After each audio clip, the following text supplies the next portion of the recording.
আসসালামু আলাইকুম ভাই বোনেরা, দেশের বাইরে দেশে যেখান থেকে দেখতেছেন অবশ্যই আমার সালামের আমি নাবিরা প্রতিদিনের মতো রান্না বান্নাগুলো ভিডিও নিয়ে চলে আসলাম। সকাল সকাল আপনার সাথে বৃষ্টিতে দিনটা শুরু করলাম। দেখেন এত বৃষ্টি হইতেছিল, দেখেন পুরো বৃষ্টিতে পানি জমাই গেছে আগনাতে। আর এখানে কালো অন্ধকার, দিনের বেলায় সকালে একের অন্ধকার হয়ে যাচ্ছে। পানিগুলো জড়ো করে রাখতেছে, আমার শাশুড়ি ড্রামে ভরে রাখতেছে। ওগুলো দিয়ে আমরা ধোয়া পাগলা করি, মানে তরকারি কাটা করে ধোয়া হয় সেগুলো, যেহেতু আমাদের টেবিলের পানি প্রচুর আয়রন। আর যেখানে শাক ভাজিটা রান্না করতেছি, কারণ আমার এখন শাক সবজির মধ্যেই ডুবে থাকতে হয়। ডক্টর বলছে আমার শাক সবজি খাইতে হবে। এখানে সিলভার মাছ দিয়ে যেখানে ধুন্দুল, আলু আর কয়েকটা কচুর মুখে দিয়ে ঝোল রান্না করব।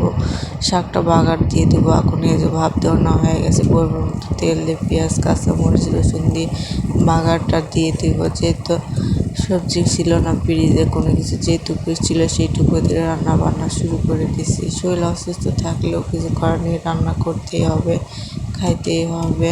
এই যেখানে শাকটা বাগার দেওয়ার পরে মাছটা লবণ হলুদে মাখায় রাখছিলাম, সেটাই যে ভেজে নিব। পরিমাণ মতো তেলটা দিয়ে দিব।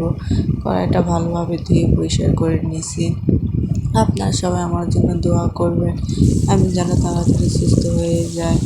শরীরে দুর্বলতা কাটতেছে না, যেহেতু শরীর তো আর একদিনে খারাপ হয় নাই, দিনে দিনেই হয়েছে।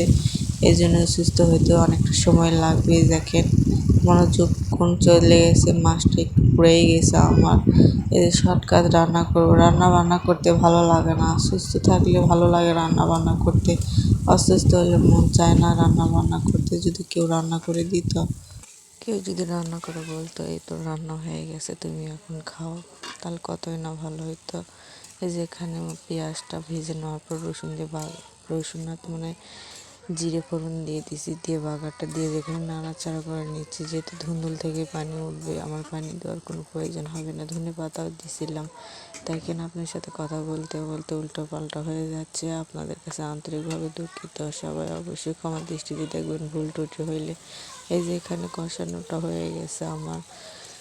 ফ্রিজে যেহেতু কোনো সবজি ছিল না, যেটুকু ছিল সেইটুকু দিয়ে তো রান্না করতে হবে। মাছও নেই ফ্রিজে। যেখানে এই তো মাছটা দিয়ে দিলাম, ঝোলটা দেওয়ার পরে ফাঁকে দেখেন আলুগুলো কুটে রাখছে। ডাল রান্না করবে, পেঁয়াজ, কাঁচামরিচ, লবণ, হলুদ। ডালের বদলে আলুটায় ডাল করবে। কত বুদ্ধি তাই না আমার শাশুড়ির মাথায়। যেহেতু রুটি করবে, এখানে পেঁয়াজটা, কাঁচামরিচ, লবণ, হলুদ দিয়ে দিছে। রসুন পেঁয়াজ কেটে রাখছে, রুটি বানাবে আমাকে বলতেছে আর কি। এই তো যে এদিকে সিদ্ধ করার পরে এখানে আমার শাশুড়ি বলতেছে ঘুটনা দিয়ে একটু ঘুটে নাও। এই তো ঘুটনা দিয়ে ঘোটার পরে যে ভালো একটু বলক দিয়ে নিচ্ছে, নেওয়ার পর বাগার দিয়ে দিবে। এই তো বলক দেওয়া হয়ে গেছে। ডালের পরিবর্তে এইটাই ডাল বানাই ফেলছে, আলুটারে ঘুটনা দিয়ে ঘেটে নিয়ে। খেতে কিন্তু ভালোই লাগে, খারাপ লাগে না। গ্রামের মানুষদের বুদ্ধি আর কি। ডাল যখন ঘরে নেই কী করবে। এই যেখানে বাগার দেওয়ার জন্য তেল দিয়ে পেঁয়াজটা দিয়ে দিলাম, দিয়ে রসুনটাও দিয়ে দিলাম, দিয়ে জিরে ফোড়ন দিয়ে বাগার দিয়ে দিব।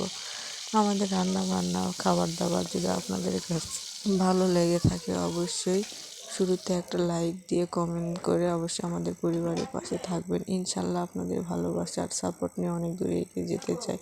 সবাই ভালো থাকবেন। আল্লাহ হাফেজ সবাইকে।